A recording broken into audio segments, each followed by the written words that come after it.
Good evening, everyone. It is with great pleasure that I'm able to welcome Nader Tehrani to Waterloo Architecture this evening. Nader is a professor of architecture at MIT. He was the previous chair of MIT for the last 4 years of the Department of Architecture. He's also the principal of Nader, formerly Office Da, which is a highly innovative interdisciplinary architectural firm located in Boston, Massachusetts. As principal and founder of Office Da, a firm that traversed the scalar spectrum from industrial design, furniture, and installation to architecture and urbanism, Nader's work has received numerous notable awards and honors, including 15 Progressive Architecture Awards, many, too many to count probably, AIA, BSA, and ID Awards, the Cooper Hewitt National Design Award in Architecture, and the American Academy of Arts and Letters Award in Architecture as well. In addition, the firm received the Harleston Parker Award for Northeastern University's Multi-Faith Spiritual Center and the Hobson Award for the Georgia Institute of Technology Hinman Research Building. As a mode of architectural experimentation and research, Nader is also engaged in installation work that's been widely exhibited in museums like the Museum of Modern Art, the LA MoCA, and the ICA in Boston. And the firm's work is also part of the permanent collection of the Canadian Centre for Architecture.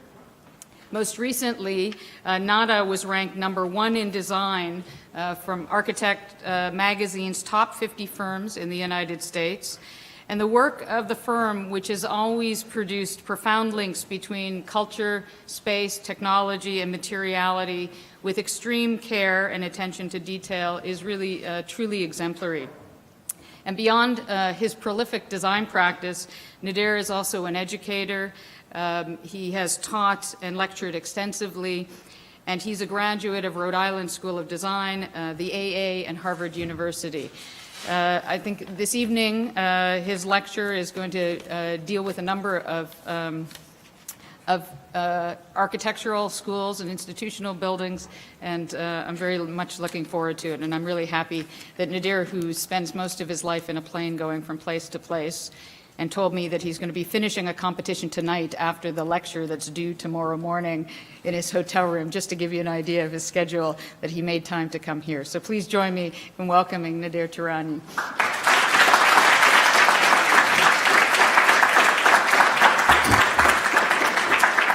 Thank you. Thank you so much, Ayla. It's great to be back here. The last time I was here, I literally came in, gave the lecture 15 minutes late, and was whisked off to the airport. So I never got to see the school proper, but I really did get a good chance to get a sense of your spaces and the culture that that's unwinding here, and it's really quite impressive.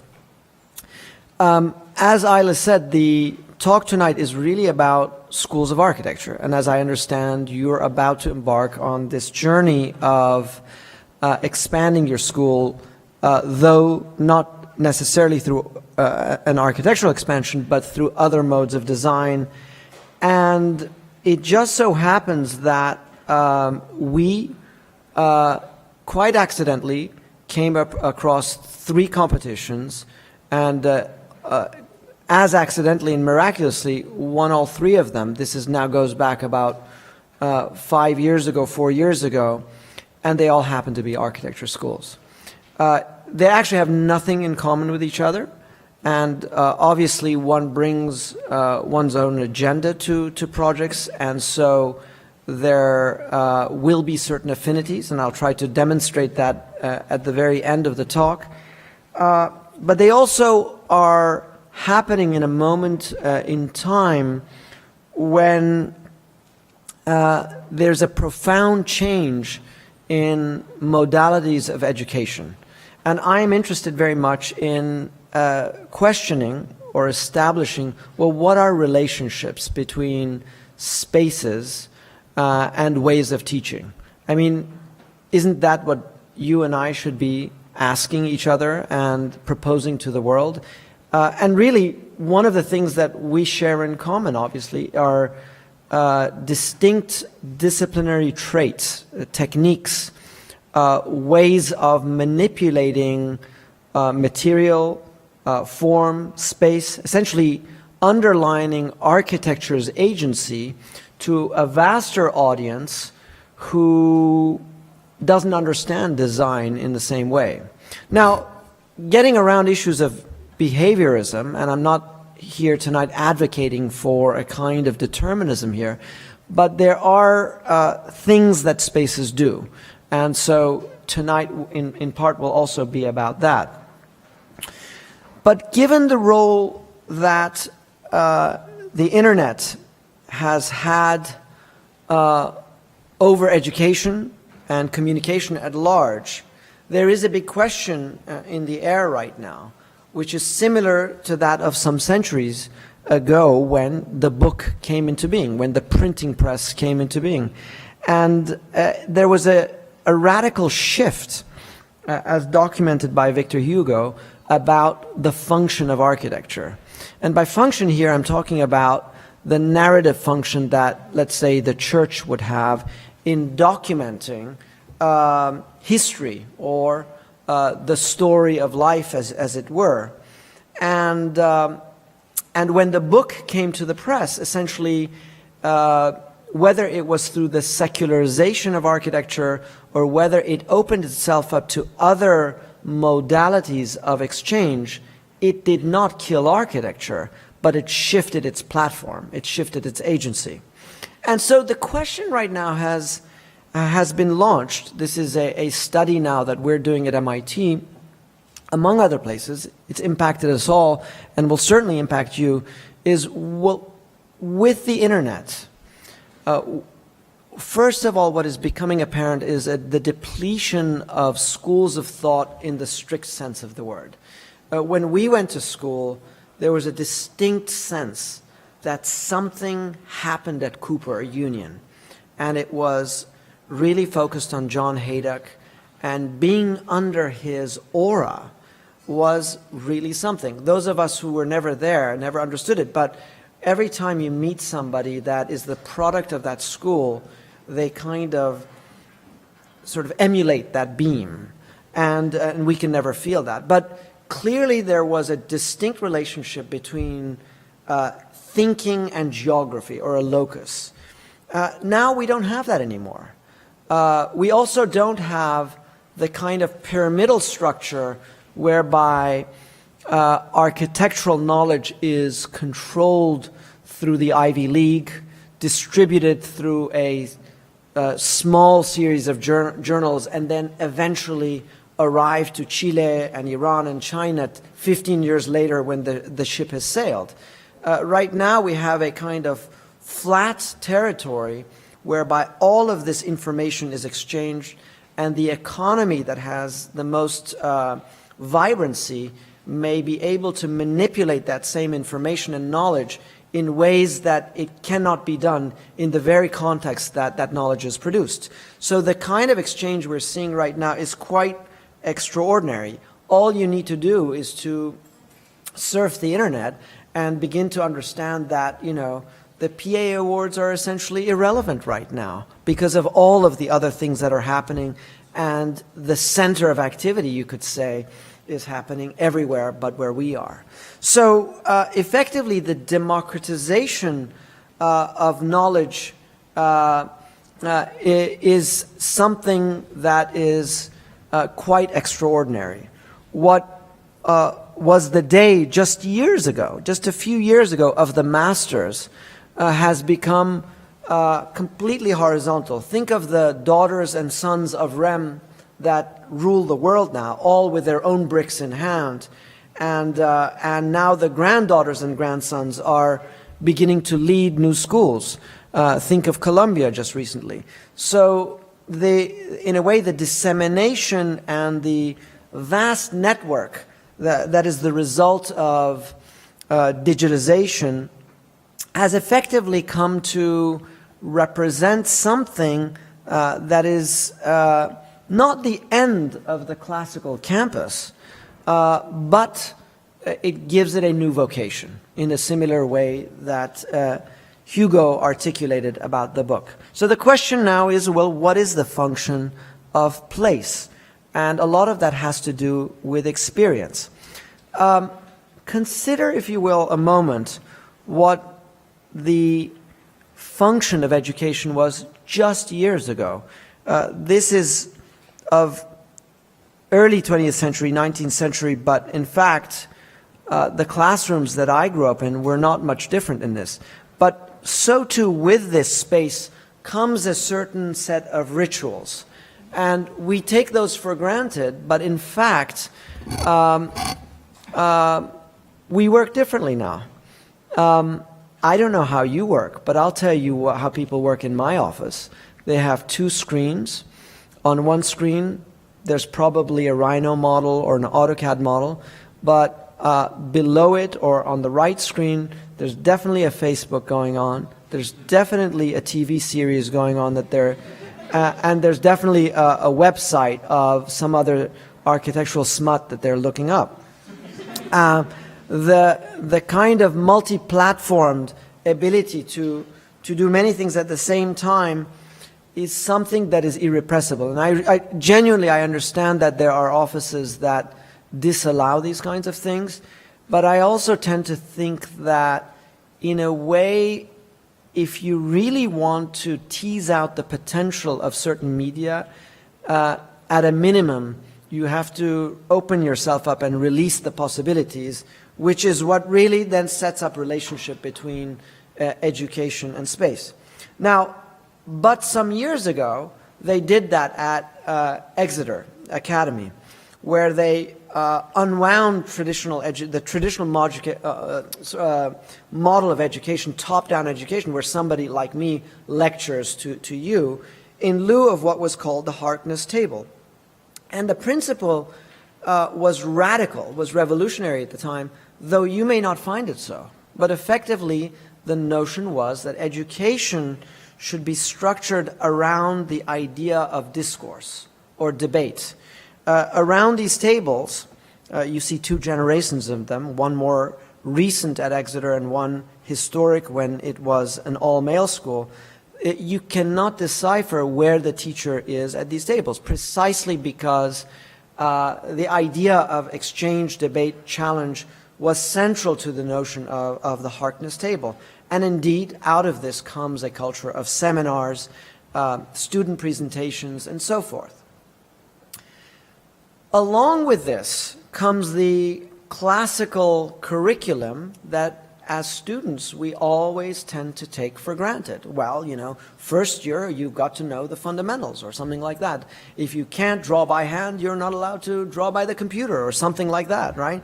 So bundling courses has been the classical model for most universities for a very long time, which is why you get the 4-year degree. Why 4 years? Why not 3?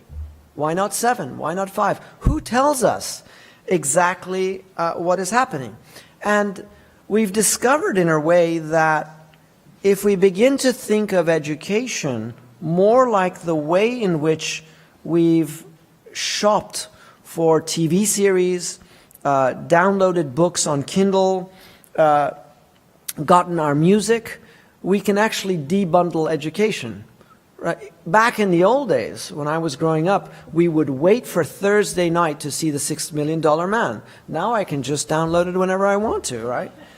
So education, if debundled, could actually produce a circumstance by which an MIT student may go through the 4-year program in 3 years, liberating her to go on a kind of community service for 1 year in Africa, or alternatively, it'll give another person the opportunity to do the 4-year program in 6 years while working every day, all the time, in an experience on a high-tech firm, let's say in Boston.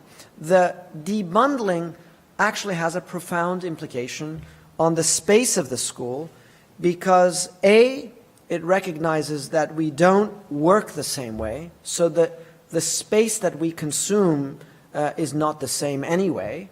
We work on the toilet, we work in the living room, we work at Starbucks, And so our commitment to traditional spaces of learning are not the same, but also if we're literally in school only those 3 years, that frees up the school to produce and educate more students than the 5,000 that they accept on an annual basis. Now, as a business model, that means more money for the school.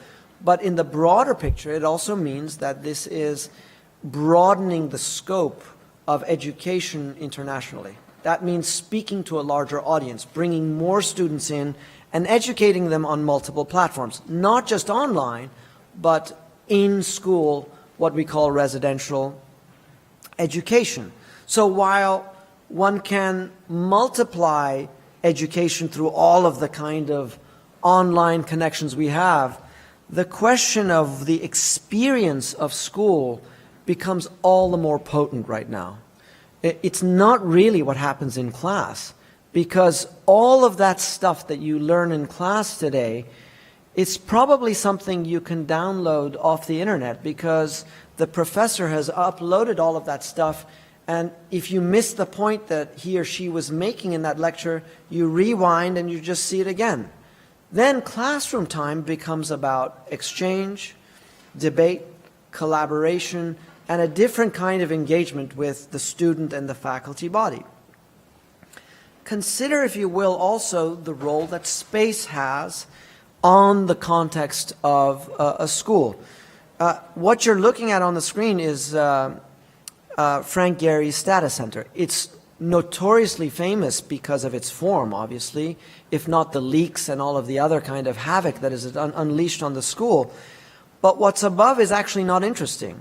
And also the typologies of spaces of education he created above are fundamentally empty. But the street that he creates at the bottom is packed day and night. And so it also tells you about what the role of informality is in education today.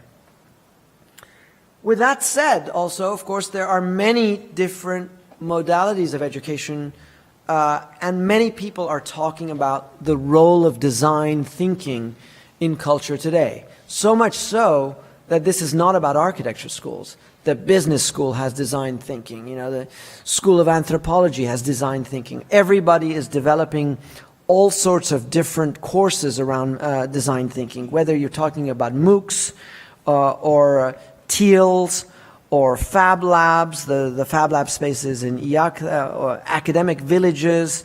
But, you know, effectively the crit or the review is something that we gave back to those spaces. And really it's about an education that is not improvised, but it's really based on a medium that can only speak back to you, that there's a discursive form in the exchange that happens in the crit. All of these are beginning to impact both formal and informal spaces of teaching. And naturally that happens in a very physical way in the context of a Fab Lab. This is Neil Gershenfeld standing on his router, but it also becomes quite international. You know that Neil has roots all over the world now, in Italy, in Kenya, in Manchester, all over the world. So if we cannot think about ourselves as global citizens, we're actually missing the point about what residential experience is also. Look around you. Look at who's sitting right next to you right now. I doubt they are from here in that core sense of the word. We're all migrants in many ways, and education now has to reconcile the potentials of both the physicality of being there and the inevitability of being out there on the web. So this is a kind of introduction about a kind of context within which all of these projects are born, though in sequence being impacted in very different ways. And as you consider, these are spaces in Boston, one at MIT and the other one at Harvard Yard. The new appearance of Harvard Yard is no longer that kind of somber, collegiate, formal space with the cow paths going through it, but a space of social interaction, a place where the different disciplines come together, a place of frisbee, a place of collaboration, and really all it took was a few chairs. But in fact, all of this is what is beginning to gauge these tensions and potentials between formality and informality. So, going back to the classic school of architecture, in some ways is kind of antiquated, but in many ways not, as we all know. In part, it has to do with the way in which the luxury of design is so much rooted in your ability to be in studio together. I say this knowing that you have great studios here, but please remember that the graduates of the university in Rome are not 400, nor are they 1,000. They're tens of thousands. And only out of those 10,000, maybe 1,000 of them, maybe only 500 of them will practice architecture. The rest of them will open restaurants, will drive cabs, will do this and that, but it's in a way, it also is a reflection of how architecture is practiced there. At one level, architecture is all around them in Rome. At another level, they don't have a studio space. And so that thing that we take for granted, that environment of learning that does not happen from 2 to 6 when the studio teacher is there, but happens from 8 at night till 4 o'clock in the morning where we're teaching each other, is part of that thing that happens. The spaces on the screen right now that I love so much in different ways are reflective of some of the things that we were thinking through as we were embarking on this study. On the left is Sao Paulo, a school that I have not visited myself, but has a kind of mythic status for me. And this is in the heyday of 1968 with the social upheaval of the students, where the school, a place of study, becomes a platform for demonstration and manifestation. And the idea that the school, an interior, becomes a plaza that the students can appropriate, whether for learning or for overturning the government, is a fantastic idea. The second, of course, is the GSD, where everybody learns under one roof. All individuals, all in their own cubicles, but it's a one for all and all for one space. It's a factory for production. And the notion that, contrary to the idea of the cookie cutter factory, the idea that everybody is in some way in dialogue with each other in a common mission, but doing completely different things. The third one, of course, is brilliant for other reasons. In addition to Cornell, the addition connects two buildings that for many decades had fragmented the school, and now what's happening is that the addition is overwhelming the hosts. In a way, the parasite becomes the main building and is the studio space, but in a time where studio is becoming less and less relevant as a geographic space. So it becomes a social space. It becomes a place of interaction because this is the only one that happens during the age of the internet. The one that is close to my heart, of course, and this is purely ideological, I cannot hide that, has to do with Rudolph's respect for the notion of integration. Here's a building that is completely thought through in terms of its public components, the auditorium, the library, the gallery, the crit space, all here, then surrounded by the studio spaces and admin spaces, and then capped with a deep skylight that brings natural light into the space. It's really a closed system that has thought of the relationship between the part and the whole, and brings a kind of integrity to the work of design as a kind of Gesamtkunstwerk. For me, that relationship remains somehow quite important.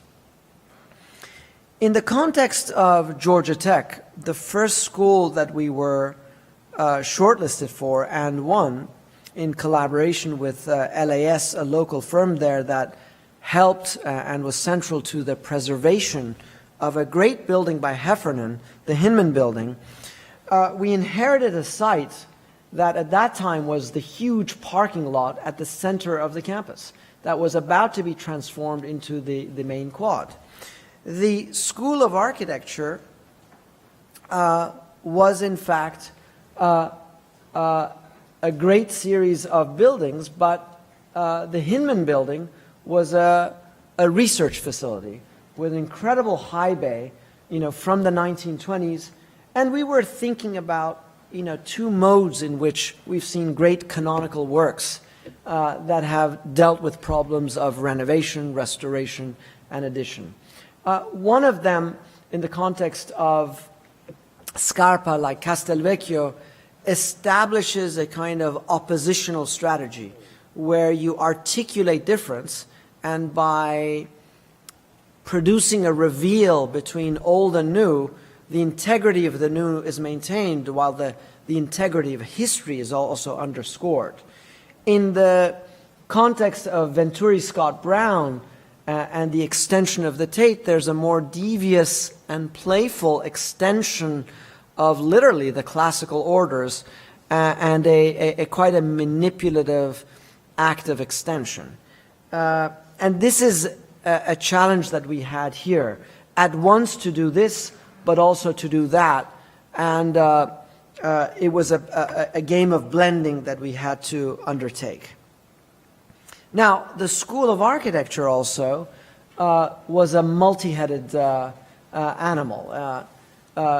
Heffernan actually designed the first two buildings here, one of which housed the auditorium, the other one the shop. The next phase is one of those classic brutalist late 60s, early 70s buildings, a concrete chamber which houses the cafe and the library. And this new facility was to house the graduate school, meaning the MArch programs, the PhD programs, the research platforms. But what was amazing about it was not only the high bay, but the notion that on the third floor, the quad comes up and connects into the high bay and releases itself into a working court on the second floor. And so the building becomes an urban place, really an extension of the public realm, which is the quad and the urban places that activate the school. So on the one hand, this reactivation of the urban realm was an important one. On the other hand, the notion that framing these spaces is an extension of the interiors was absolutely important. Behind this is also a social dimension of what studio culture really means, or at least in the classical sense, and how do we advance that or elaborate that to a kind of 2.0 class or 3.0. Studio is everything in a way in our world. It's a place where our design research happens, but with that we need fab labs, we need libraries, because scholarship and speculation don't happen in formal terms only. It needs a kind of infrastructure so that the output can actually be done. It comes with formal protocols and events like lectures and exhibitions that expand the domain and bring in outside guests. And of course, there's the other stuff that we don't plan, but you plan for yourselves, is the whatever. We had the Bunny Lounge at RISD, where people used to sleep together at the top of the building. Anything goes, right? Also, an understanding of what actually happens on the desk, and a recognition that what used to happen no longer happens in the same way, as it begins to add paraphernalia, model making, writing, and so the transformation of that work desk radically changes our concept of the relationship between individual and the collective. What we inherited, of course, in the high bay was this fantastic space, 50 foot tall, ready and ripe for us to ruin. And really, this is something that we had very much in our mind. What are we going to do to this to not ruin it? And really, it was ripe with possibilities. Thinking about the Tate, for instance, in London, its ability to become a major public room, the idea that it can become a form of urbanism, a micro-urbanism, or a space of the sublime, all of these are latent properties of this great hall at Georgia Tech. Sadly, we got a program that brought certain death to the project in my mind. So much program that the only way it would work fiscally was to fill it up completely on the interior of the high bay. Now that's a great image from, what is the airfield in south of San Francisco? Moffett Airfield. Beautiful thing, but of course the singularity of the figure that occupies the hangar is not something that you can always do in architecture. But we got lucky. The economic crash of 2008-2009 depleted what would have been the budget for the building, and through the value engineering process, a minor shadow of that program that you see there was exacted into the space. And so we were able, through a kind of very rational process of understanding what the program actually needed, to begin to understand what the building can do. And the one thing we began to understand is that flexibility is critical, because that ground, that platform, is not just a ground for work. It's a ground for graduation. It's the ground for the Beaux-Arts ball. It's the factory ground to build installations that are 40 foot tall. It's a factory. It's the ground for the cinema. It's the every space. But the only way to do that is to maintain its freedom. The furnishing can be moved completely out. Luckily, we had an infrastructure overhead, the truss and the gantry crane and all of that, that could actually mobilize that and really begin to activate that ground. And so we realized that only an architecture well hung could produce this. So a groundscape that effectively becomes an open field that can be furnished in many ways, a roof that is the new foundation to the building, becomes the basis from which the visiting critic's studio and the drawing studio may be suspended from above. The staircase connects the second-story studios to the third-story studios on one side. A new means of egress on the southern wing, again, suspended from the truss, touching the ground only in delicate moments, here with a seat for the crit space, there a conference table that is a collaborative space for all of the students, and of course the lights that are usually slung down for workspace, but then are suspended up when you're doing cinema or large-scale installations.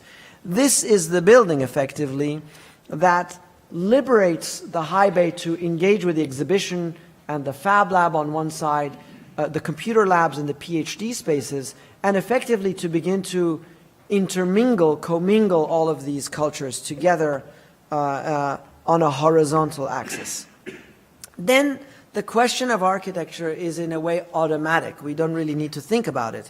It's about the technology that suspends the studio, the lights, the stairs, and the guillotine wall, which is where one of the crit walls happen here that slides up and down here. A tectonic emerges that extends the language of Heffernan out of steel, concrete, and wood, and produces a kind of devious grafting of the existing language to a new factory space that suspends everything from above. In this case, a standard spiral stair shrink-wrapped with extend mesh. I don't know what that space is, and finally the suspended studio here completed, and the myriad of elements then occupied subsequently. The crafting of the space is also obviously important, and I'll try to explain this a little bit more at the end. The technologies and the detailing that goes into all of these schools in our mind, and for ideological reasons, has to do with the detailing of either a public space or a factory. In other words, this is a space that should be able to be brutalized. You should be able to take hammers to it. You should be able to completely appropriate it, because at one level it is highly authored, and I will not profess neutrality. Certainly this is a charged space. But in fact, it produces enough white grain in the backdrop because it's a space of student production. All of this is to be appropriated by students for the very activities that make the production of architecture a speculation that is not done by the author who generates the building, but rather the students who will own the building, will monitor the building, will catapult it into new functions and potentials. It's curious also, I mean, I really enjoyed, like, you know, very minor details. This large door was all blocked off when we inherited the building. The simple glazing of it and opening up of that garage door to the working court in the back makes this public room an extension of the public realm. When we inherited the building, there were no windows on that side. Although through archival research that we did of Heffernan's work, we realized there were 4 windows there, such that when you came in on the 3rd floor, you should have been able to see into that high bay from above. We simply unearthed those windows and exposed the view through there, connecting the upper and the lower campus.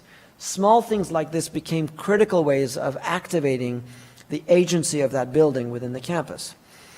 Like all other buildings, of course, we ran out of budget at the end, and were only able to polish the ARCH of the research building, and made a graceful transition from a factory of research to architecture.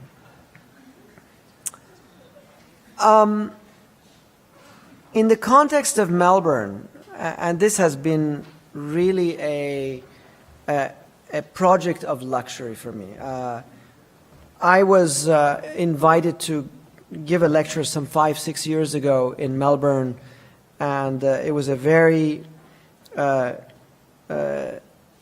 generous offer to go down there, to launch a new school, to meet people, to speak about our work, to get published and all of that, and it's fantastic. The culinary traditions, the lattes that they have there, the weather is really like a mix between New York and San Francisco, but much more, with surfing added to it. Melbourne is a great place.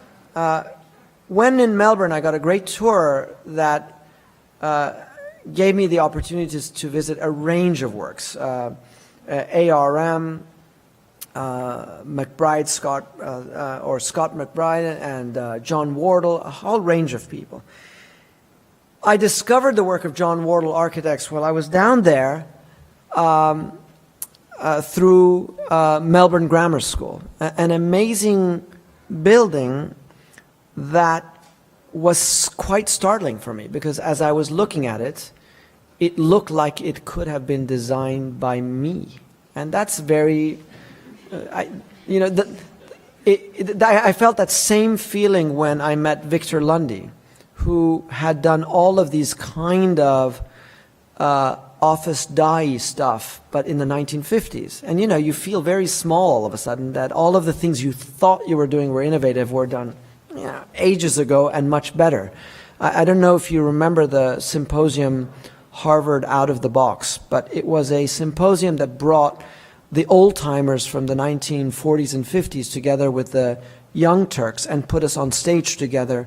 And Michael Meredith had paired up some very interesting contrasts and collusions, and I was there with Victor Lundy, superbly wonderful guy that essentially had done all of our experiments way before us. Anyway, the John Wardle story goes like this. He had also seen our work published and took the occasion of the competition of Melbourne Uni to pick up the phone and call me 3 days before the first deadline of the competition asking me if I wanted to join him on a collaboration to enter the competition. And I said, knowing his work, I said, well, and also he had this Australian accent. I had no clue what he was saying, but I sort of understood competition, 3 days. So I said, yes, I'm in for it. And we realized, without thinking too much further, that technically we have 6 days because of the time zone difference. And that, as a model of working, that became the grounds of what we were to do for 3 or 4 years to come.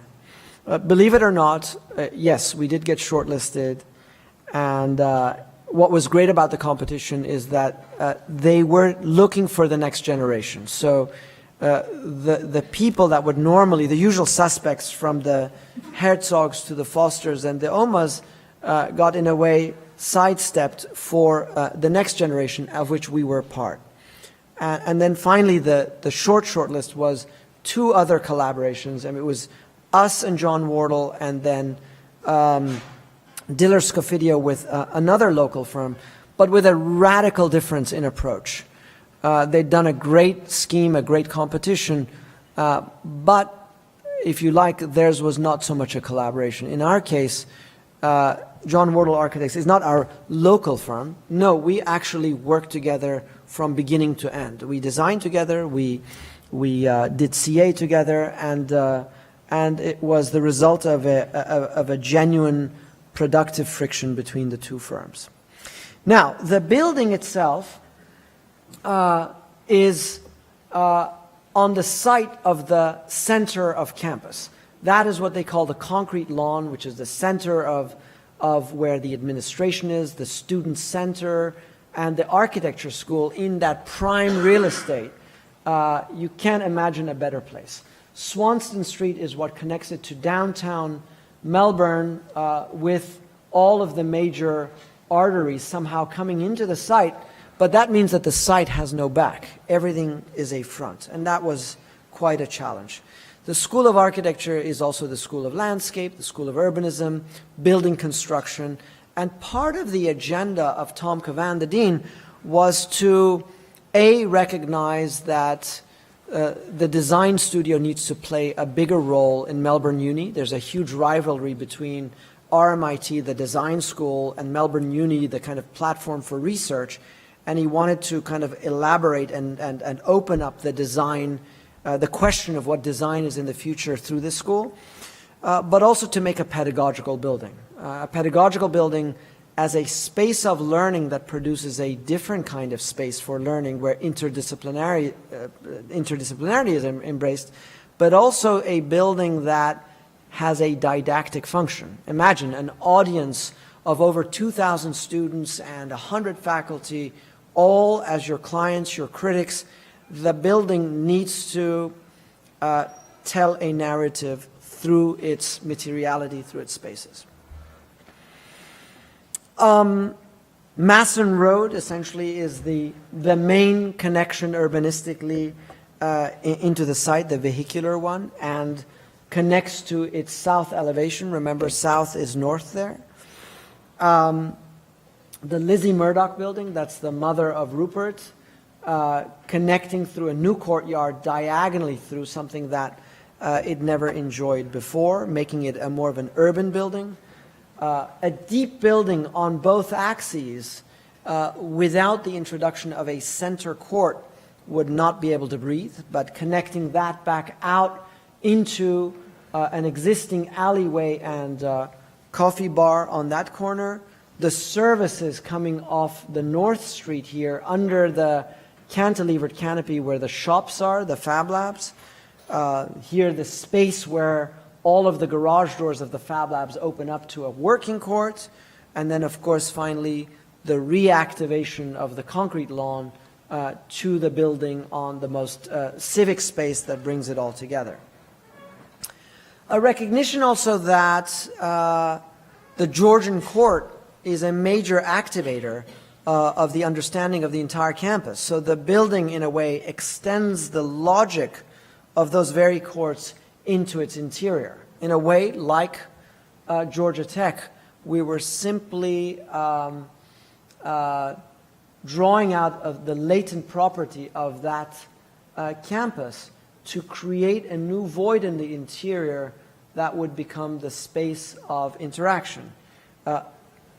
On a piano nobile, the school runs right through it with a base that is open to the entire university, but with a new ground that is the space of interaction, collaboration, and the school where, a space where all the disciplines come together. Here then was where the glitch happened. After all of the focus groups, after all of the meetings we had with all of the different people, we realized that they had not allocated dedicated studio space for the very reason they were trying to build a new building. There just wasn't enough money to create dedicated studio space. So the notion of hot desks became the only way to house all of these students. So studio space down there effectively means a classroom that has a schedule of the morning, one in the afternoon, and one in the evening. And then out of the net to gross area, that is the circulation space, if you're clever, you're able to carve a slightly bigger space to create the 24/7 space, which becomes the new studio space. But first, the notion of that public ground, the idea that bringing the various schools outside of the building into the building and creating this new ground was an essential component of opening up that ground. Essentially, what are the poles of scholarship that happen in the School of Architecture? Thinking, reading in the library, production in the Fab Lab, exhibition and output, that is the result of these two factors, all happen at that ground level and are accessible to the outside and beam, if you like, in relationship to the outside. A new urban building. The building then, in a way, activates the base while bringing you up to this piano nobile, where carved out of all of the residual spaces here emerges the spaces of design. What used to be the spaces of circulation are now spaces where 1,000 to 2,000 students will be able to completely appropriate it, covered by this new roof that brings daylighting into the space. The space in question are spanned over 22 meters by LVL beams, bringing in southern light, again, that's northern to you, indirect light. And then from this is suspended something very similar to Georgia Tech, but a series of wooden structures that are massive at the top, and as they suspend down, become veneers of plywood cladding that essentially undergo the tectonic transformation of a massive structural system to a system in suspension. And effectively, those become dedicated studio spaces for the visiting critics, whereas the other studios are all spaces of that run around clocks. This totemic object, of course, follows a vast trajectory in which we are very interested. Whether we're thinking of the Tempietto or the staircase of Khan in the British Museum, or what I consider to be one of the greater buildings of Gehry because of the figurative piece that occupies its center. The idea in all of these cases is that there's a radical tension between the figure at the center and the architecture as a whole. In our architecture, we wanted to create an organic link between the totemic object of the studio and the structural system from which it emerges, as if it is a direct extension of that.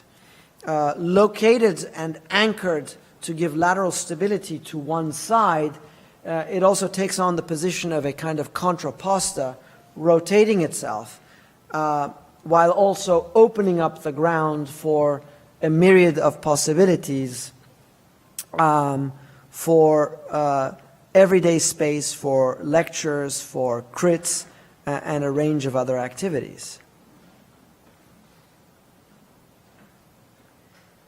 Naturally, with all of our buildings, there is the question of sustainability and how all of this works together as a system.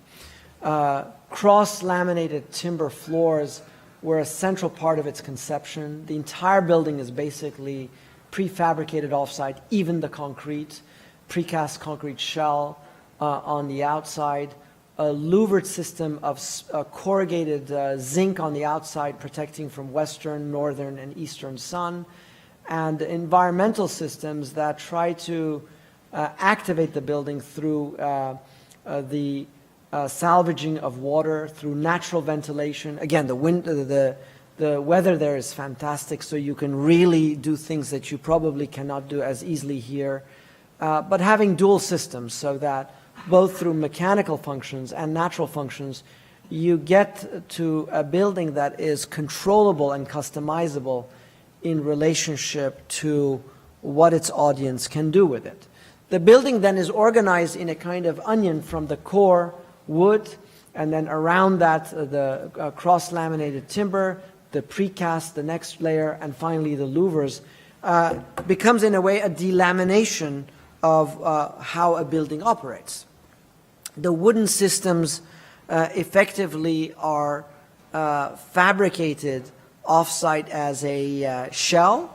That shell is clad with plywood and given its structural stability. It basically works like a two-way slab, transported to the site and placed into position with the beams that are 22 meters and the coffering that gives it lateral stability on the other side. The entire roof was picked and put into place in less than 2 weeks. Just to give you an idea, in fact, the story of this building is, for me, scandalous given the other experiences I've had. With a schedule of 24 months of construction, I've never heard of it being completed in 18 months. So it's an amazing feat in a way to conceptualize the process of construction as a central element of its conception. And then, of course, the spaces of learning, studying at the periphery of the of what would otherwise be the corridors becomes an important element in articulating the space not only around but also under the totemic object, as well as the Y-stair that activates the circulation of the building and produces a different kind of social space. The staircase effectively works to first bring you up into the space of the piano nobile, but then every time you go up, you can just go directly up or get a choice at center span and then go up the opposite way, only to go around the atrium and then go up again. The Y-stair then, because of its geometric properties, is not orthogonally placed on each other, but using the headspace, it rotates every time in order to give you the spaces of occupation that occur in between them, producing a very interesting, vertiginous relationship between one and the other condition. Somewhere in the middle of construction, we discovered, as it were, the rawness, the brutality of the structure, and we realized also that because we had allocated enough acoustic material on the outsides, we may be able to maintain the openness of the truss. And so many decisions like that were made in an improvised fashion about the building. So a building that started out pretty well finished got rougher and rougher as we went along, from rendering now to construction, as the entire piece comes together with the cladding on the inside, the acoustic material on the outside, and of course the exposed truss then underneath. Now, the spaces of learning become all the more critical in terms of the working of the building. This section looks rather mundane and somehow boring in my mind. And yet this is central to the argument of the building. I'm not telling you it's going to work. I'm just hoping that it works this way. But the story is about how the edge is occupied, furnished, and activated. The space of the atrium is an all-for-one, one-for-all space where anything can happen, among them crits. The large walls rotate to connect you to the southern elevation where those crits may be semi-closed or semi-open, and all of these pin-up walls are activated. One floor up, as an extension of the studio spaces, are collaborative tables going all the way around where 5 or 6 people get to work together on special projects, models, and so forth, but effectively become direct extensions of the studio once the doors are moved out of place. Again, a floor up in alignment with the research spaces of history and theory, of computation, of building management, so forth, are counters, studio spaces, where students get to occupy 24/7 on their laptops. And then as you go up on social spaces of seating where the other lounges are, there are also ingle nooks that are carved out of other PhD spaces that become spaces for informal classrooms, for crits, and for projections and so forth. So it's all about how a 5-foot corridor becomes 12 feet, and then from 12 feet goes to 24 feet, or 36 feet, and so forth. The double dipping into this space is critical to its ability to transform from one condition to the other. And part of the pedagogical building strategy through its material operations were to imagine that the construction system is vocal in how it's performing. How many times have you seen a concrete structure being poured with all of the plywood and other things being strewn and wasted after the fact? Here is an opportunity to use the cross-laminated timber as a composite structure that with steel and then concrete work in tandem to create the structural slab that is the the foundation of every one of the slabs, essentially a wood structure, and then becomes the basis for the spaces that of collaboration that extend up and into the various decks of the building. And then instead of having railings like this blocking your relationship to the social atmosphere of the interior, again we expanded the extend mesh, essentially shrink wrapping that program, cantilevering it out, because 12 feet is fine, but it's not that big enough. So if we can push it out just a little bit, you get that one extra foot there, and then the figuration of that surface active net becomes in a way a representation of those activities that are going on inside there. Viewed on the oblique, the extend mesh acquires quite a presence, but viewed perpendicular or orthogonally, it has absolutely no presence at all. And then with the kind of bent stainless steel tubes, acquires a kind of figure that is quite elegant in its composition. The architecture of its cladding too, composed of precast panels and corrugated perforated zinc, also do a lot. In essence, by corrugating the cladding, and the cladding of course acts as a veil for the building to protect it from the extreme sun, but the corrugation spans essentially from floor to floor without intermediary members, and effectively becomes a structural element.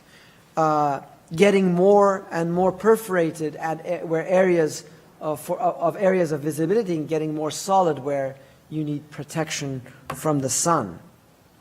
The precast panels also become the mechanisms by which you begin to exercise the ability to build out of the studios a varied capacity to operate differently in every studio, while the perforation becomes another way of distinguishing between spaces of shade, spaces of light, spaces of optics, and developing a system, really a three-pronged system with a cylinder that is able to rotate in a series of configurations to give radically different possibilities for its orientation.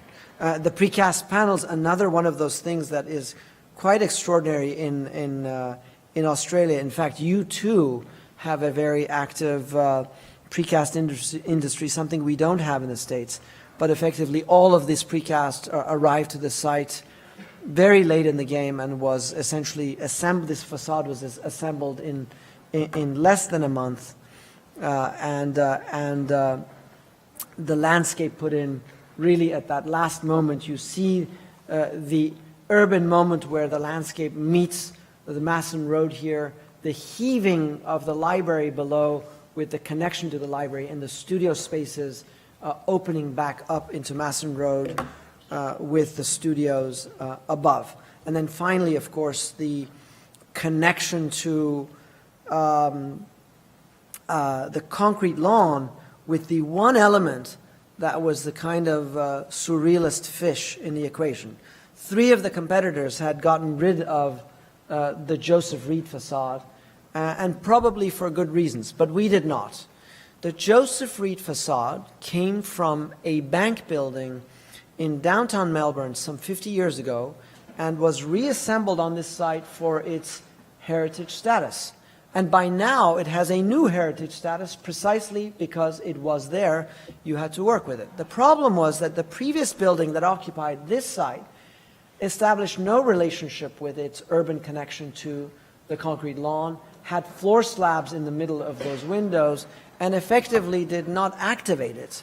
So one of our tasks was really to establish a certain respect for it, understanding its axiality to the concrete lawn, but again, beginning to think, well, what do you need to do to rethink that facade and effectively give it form? Because the backside of the building had no form, it had no structure, it had nothing.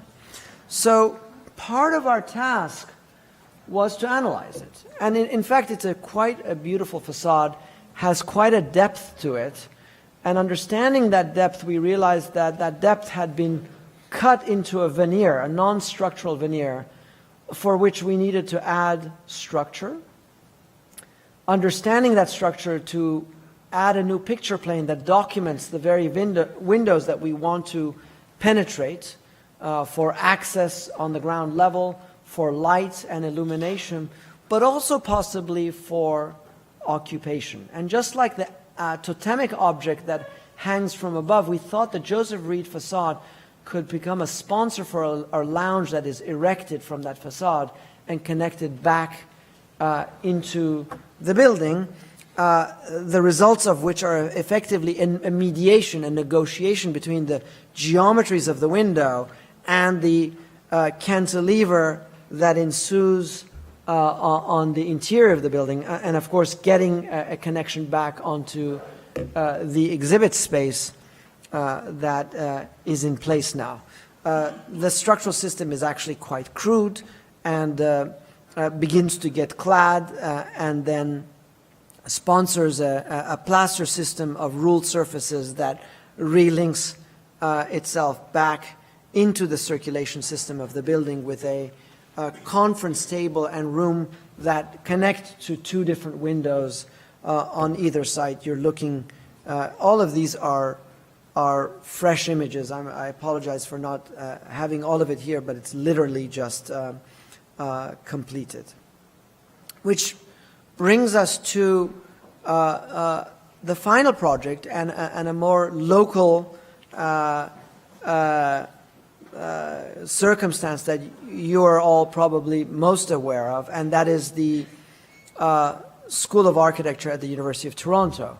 The competition for which, in fact, happened at 230 College Street for an addition onto it, that through complex transformations and discussions with the university, they realized that the only way to make this project possible was to give that building off to a different department and reactivate the School of Architecture, Planning and Design, the Daniels Building, onto Spadina Circle, which happens really at the southwestern edge corner of the UT campus, connecting it to the neighborhoods, and of course on Spadina Circle, performing a very civic task that belongs not just to the school, but belongs to the heritage of the city at large. And here again, we inherit another heritage building, the Knox College, which has undergone many, many programmatic shifts over the last century, but produces an interesting organization of buildings that have been added on to subsequently, things that we identified with, without whose destruction we could not actually begin to conceive of a new building to be added on to complete the added square footage necessary to transform the Knox College into the School of Architecture and Design. So in great part, one of our tasks has been to renovate, preserve, and reconceive Knox College, identifying its circulation, but also violating it by extending that circulational logic back onto itself to create the most compact structure because of economic reasons. And here I underline that obviously any design is the result of numerous iterations. So the presence of the circle was of paramount importance to me, and how a new edition could actually begin to speak not only to the geometry of the circle, but how to urbanize the circle was quite important.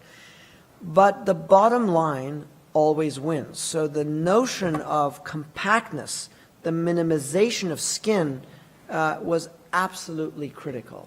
So the ability to define a new facade on the north elevation that is paired up with the south, that for the first time in history gives an address from the northern axis, was important. The introduction of a new piece of infrastructure on the interior, second means of egress, elevators, bathrooms, and understanding that the central courtyard that was once there could still serve as that function, except in this case it would be interior, a multifunctional hall that could serve as many things. And then, of course, putting this all together, how this fits into the ecology of overall Toronto, knowing that several other distinctive urban spaces fit into the logic of Spadina Circle quite well. The Heritage Building having an incredible urban presence as you go there, but the necessity also of making an addition that does not block that heritage, but maybe acts as a foundation for that tower, recognizing that further funded spaces may be added in the future, and where a landscape can become a mediating element to create urban courts and pavilions that make ambiguous the relationship between architecture, urbanism, and landscape, the very three disciplines that are articulated in that faculty. And of course, the north elevation becoming less than 40% of the glazed surface of the building, bringing northern light into the space. And so the building really is one of those great opportunities where these three different disciplines come together in an architectural project that has to deal with the complexities of urban easements, while recognizing that a very compact building in all probability will have to be funded in portions, expanding the gallery, expanding the Fab Lab, expanding the Urban Institute, expanding the research wing, in a logic that is similar to the existing pavilions that articulate the existing Knox College. The sum total of which, in a way, articulate two very different axes. The symbolic ones on the north-south, but the practical one on the east-west, producing a street that goes right through the building, connecting the university to the very neighborhoods where the students live. Currently, of course, Spadina Circle is a very dangerous place, fenced off, with people getting run over as they try to cross. And so understanding this as a kind of urban place and understanding what used to be the front door as maybe a destination that you come to enjoying the sun on the southern terrace, and potentially the introduction of a new restaurant space that gives credence to this new platform, which acts as a shelter for the bicycle storage underneath, is an important component of part of the new heritage building. The street then becomes a kind of urban instrument. It's not for the students alone, it's for everybody. The neighborhood can come through there, and the locked spaces, the secure spaces, happen above that. All of the other programs happen on this floor also. The Fab Lab, the photo room, the galleries, the multifunctional, the administrative stuff, but effectively it becomes a public realm. Again, the symbolic axis on the north-south, and as you rotate around the building, the landscape wings connect out and begin to target back in to the street from the lateral axes, more closed off on one axis, and then on the east side where the university is, a larger plaza with a landscape feature of bleacher systems that really opens up onto the gallery, and a seam, a reveal that conjoins the old and the new, which I will try to elaborate with, because it, in a way, the reveal that brings these two together is also the moment where the logic of the building, from a hydrological point of view, structural and mechanical, all comes down in this one synthetic moment. But effectively, this lateral moment where the water comes down is also the moment of transparency, where the building on the interior looks back onto the east-west axis in a more elusive way. The street then is where all of the students have their lockers and their homes. Again, imagining that the building is a combination of dedicated studio space and also hot desks. An undergraduate program that I think had less than 100 people will now become 600 or 700 people, and will be in need of added infrastructure that you can double dip into.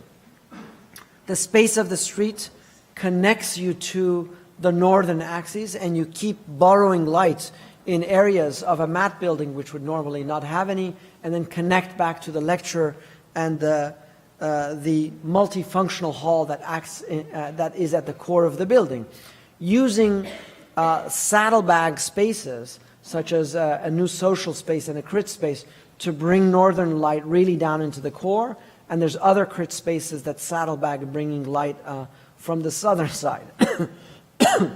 So in effect, while the street takes you through, the building is also conceived as a series of landscape platforms that behave and work in certain ways to activate the core. The core is in many ways modeled after Piper Auditorium, but in fact is very much porous.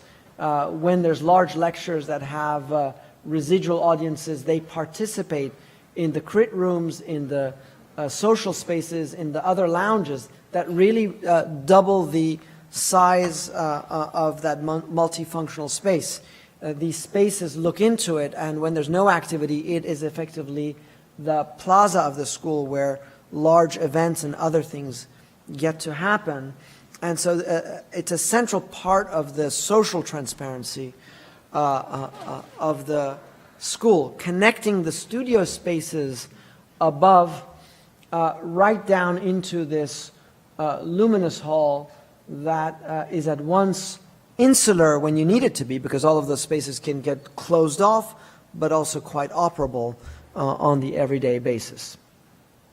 Now, part of the function, of course, of these differences is that they actually get to do things through different spaces. So through pockets of sealed spaces, large walls get to divide it into three, such that you have 1, 2, 3 classrooms, or a centralized room where a conference may happen symmetrically, large lecture hall, and so forth. So any combination of activities can happen there, while the studio space is a more discrete space that ascends up from the street through the bleacher stair and then connects you back up to Spadina North through the studio space where the MArch program happens, and this kind of large glazed condition begins to open up to the north. And the studio space is really all about, you know, the activation of hot desks on the undergraduate level and the mobility of panel systems, projectors and things on what is essentially an open factory, very similar to what studio spaces that you and I are familiar with, except that with much more mobility about how different spaces get to shift from production modality to seminar and crit modality.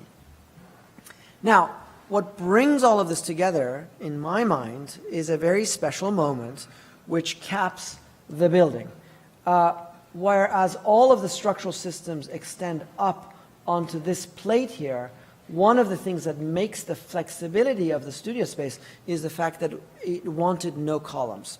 And through a derivation of the Firth and Forth bridge, we were able to take the two cores that anchor each of the edges, the east and west edge of the studio space, and effectively span in the center like this, using the central skylight as a kind of keystone that spans the center. What this does effectively is it brings into alliance a structural system, a daylighting system, and the very system that begins to control the hydrology of the building, that brings you back into the reveals that are at the entry of the building. The space then here is open, but with all of the sliding panels gets to transform into many different conditions. Very much like Melbourne, the challenges of its sustainable strategies are operating at a very high level, much higher than LEED, and so that has become part and parcel of our task. One of the things that happened to us, which is really characteristic of some of our early work, and I'll try to explain that a little bit later, has to do with the way in which the function of means and methods is central to our design process. In other words, building is not a function of the builders, because if you don't control it, it will be robbed away from you anyway. And that is what I believe happened to us in this instance. The pricing of that very truss, of the very roof system, came in our minds, at least $500,000 to $1 million over, and we just didn't know because we're ignorant of pricing, and that's not what we do for a living. But we did know how to build it. When we asked the contractors to build a mock-up of it, they didn't. When we asked them to build a model of it, they wouldn't. So on one of my trips to Melbourne, I just said, you know what? We're going to take this matter into our own hands and build it ourselves. And while I was in Melbourne, our team essentially assembled the framing in one day, did the gypboarding on a separate day, and began to plaster on the third day, and identified that the challenge of producing a ruled surface is not that it cannot be built out of two-dimensional surfaces. That is what a ruled surface is. It's a developable surface. But in that twist that happens between two planes, a fissure of, let's say, a 1/4 inch develops. And that's what you have to fill with tape and replastering, which is what you see right here. And we resubmitted this analysis to them, plummeting the budget back down at least $600,000, which brings it back into the budget that it was anticipated. But the idea that architecture and specialization, the idea that specialization has compartmentalized the design discipline, especially outside of the building discipline, has essentially made us impotent as architects. And so a lot of our attention has now gone into reinserting ourselves, whether at the small, medium, or large scale, into re-owning part of the responsibilities that go into the production of buildings, without which you effectively cannot deliver back certain things for the client, for yourselves, and for the advancement of or the production of new forms of knowledge. So the building then, similar to the Melbourne building, is really composed of a logic that uses the heritage building to recast it in a new function, which is fundamentally sustainable, with a green roof, giving it a layer of insulation, a kind of landscape terrace strategy that extends the logic of the building deep into the landscape, making outdoor rooms that urbanize the space of Spadina Circle, articulating natural day lighting and incremental mechanical lighting elsewhere as needed, but making sure that you make good use of electricity, minimizing vehicular circulation using the metro rail, the bicycles, and the pedestrian walks to get you to the school. And then at the level of the microsection, beginning to think of ways in which natural ventilation can activate the key spaces of the building, using displacement ventilation to aerate the building, controlling the lighting, minimizing electrical use, and of course going back to the truss and using the Firth and Forth to collect the stormwater system and then bring it off to the side, where its ultimate destination is, of course, to hydrate the very landscape that you're creating around the building, which is part of its great resource, and then getting the excess back into the cistern that is to the southern portion of the site. Now, in closing, I want to also, of course, reveal some of my cards to you. It's inevitable that design is not a response, a kind of benign response to function or to human needs. You go into everything with a motivation. And certainly the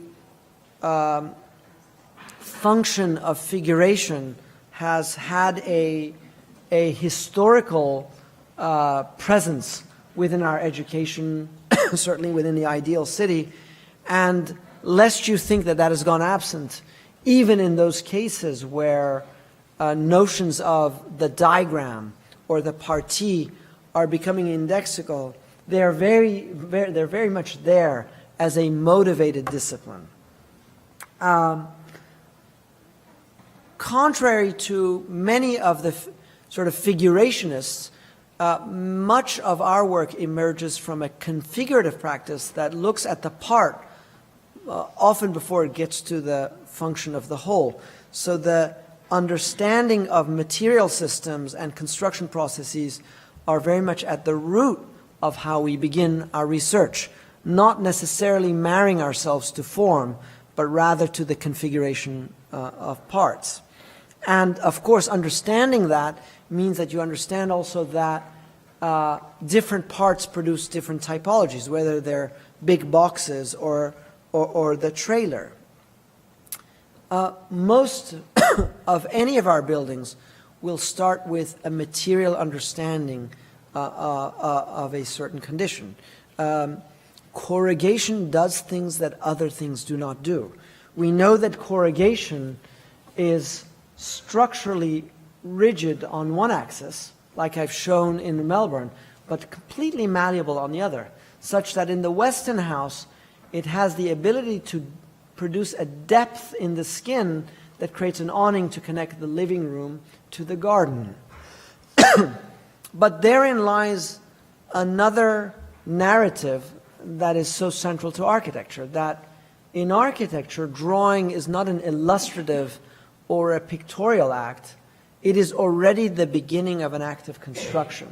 In other words, the fact that you know that the length of that line is the same length as this line is already a testament to the notion of its constructibility if you understand that each line is then connected to two lines.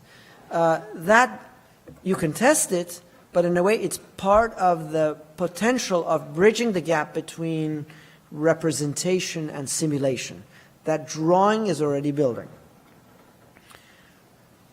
I'm interested, obviously, in the function of figuration as part of our agendas. That is not a concealed act. And if you look at the great works of architecture parlante, you understand that it's not only the elephant at work here, but also the discrete functions of structure, vaulting, and the performance of the building, the snout, that elicits out of that figure an architectural function that exceeds the sculpting of that form. And we've seen different renditions of that, from the sober to the comical. But in fact, as this is channeled through the seriousness of construction acts, it acquires a different kind of performative depth, I would argue. Here, by the way, I show you these projects because at the end of the day, in your life, I suppose I'm the middle-aged man here, you do, 50 or 100 projects, but you don't like all of them. You like 2 or 3 of them. So I'm just showing you 2 or 3 that are indicative of the kind of thinking that we still stand for. But Casa La Rocca was a very, very important moment for us, in the sense that we discovered a way of building in Caracas, and terracotta bricks were central to that. But we also realized that stacking brick has nothing to do with the staticness of a bond, a running bond, a Flemish bond. But it's understanding that bonding is based on a parametric connection of a horizontal slide. And by understanding that, you can make operable a functional wall that folds, producing lateral stability, but brings in the function of light and air into the equation.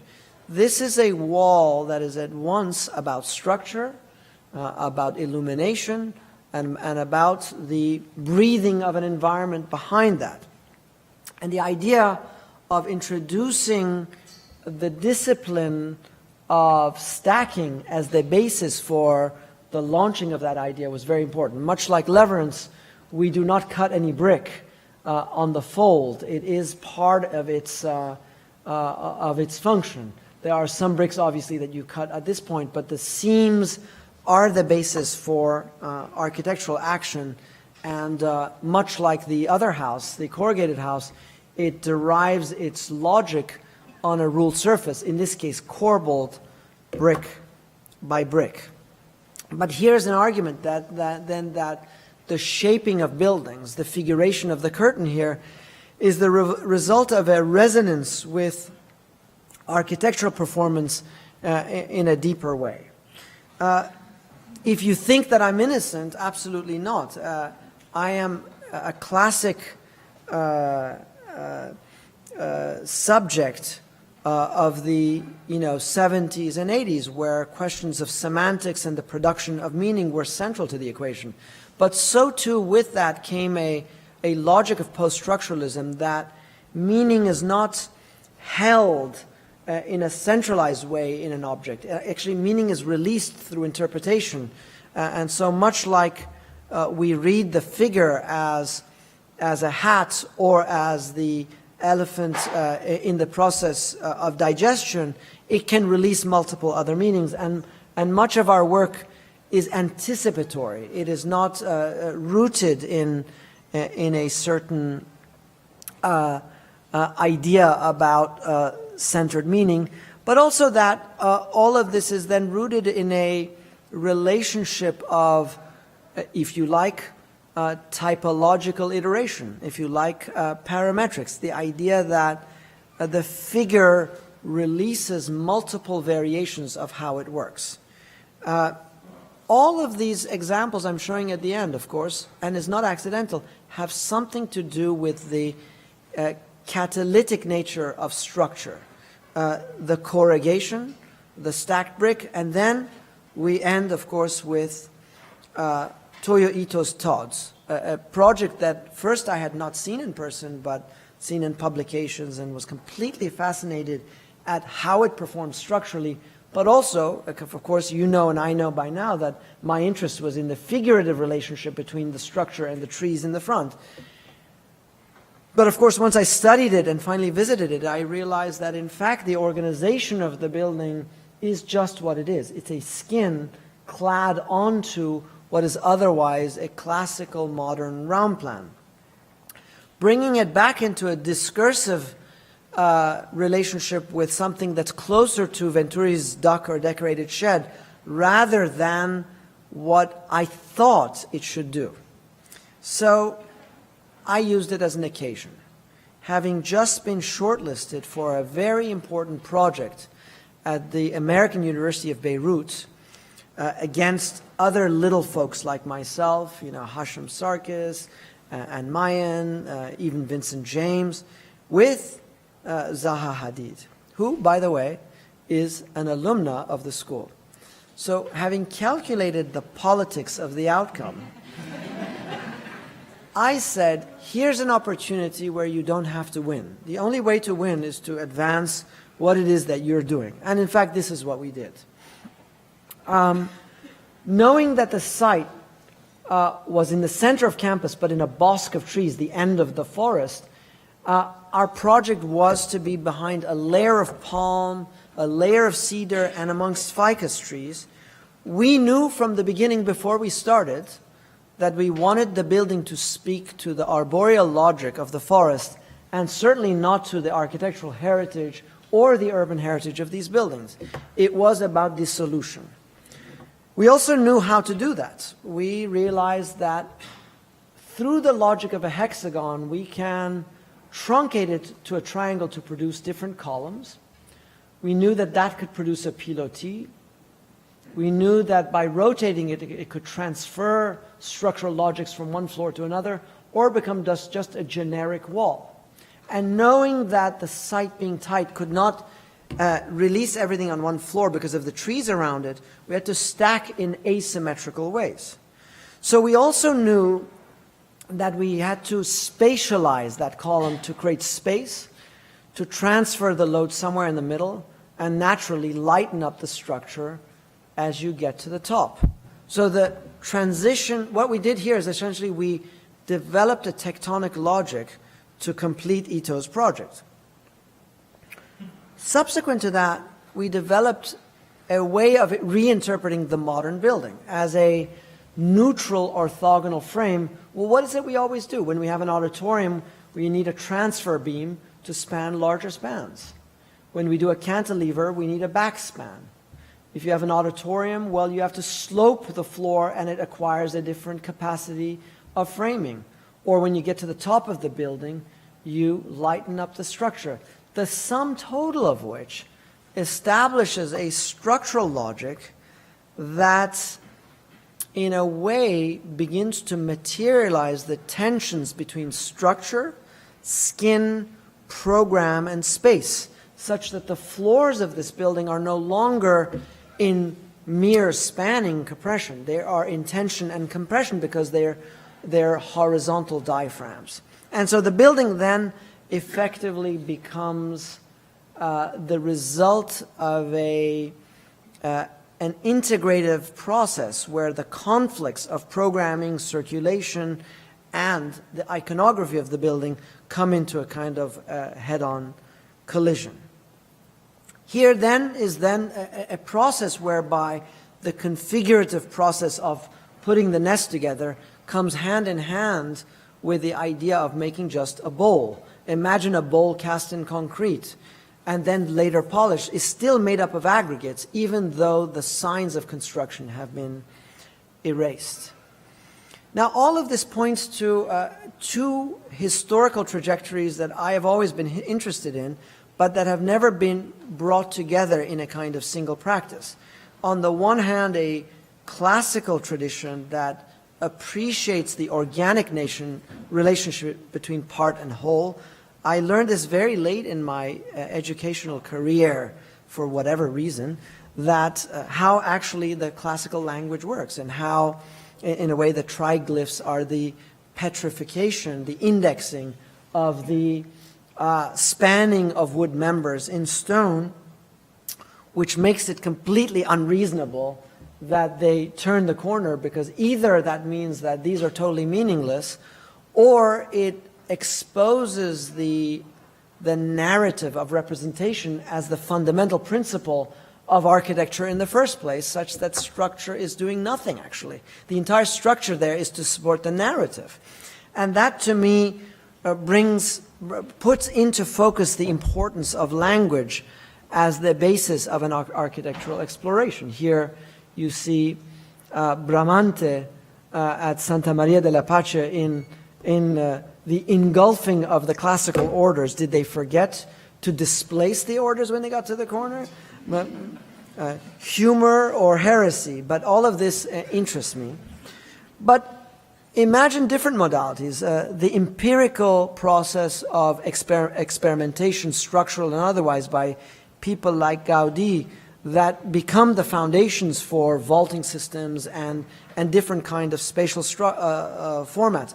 All of this comes together in a very, very interesting moment beyond expressionism, whether Mendelssohn or Gehry, where these different cultures are brought into a very kind of enlightened synthesis through the work of Dieste, who I very much love, not because of what it looks like, but this is a figure who was at once architect, was at once inventor, was at once engineer, but dared to, in a way, expand the disciplinary terrain of design as we know it. Now, I'm not going to pretend that I'm like that. What I'm trying to do is to set up a platform for that type of discussion.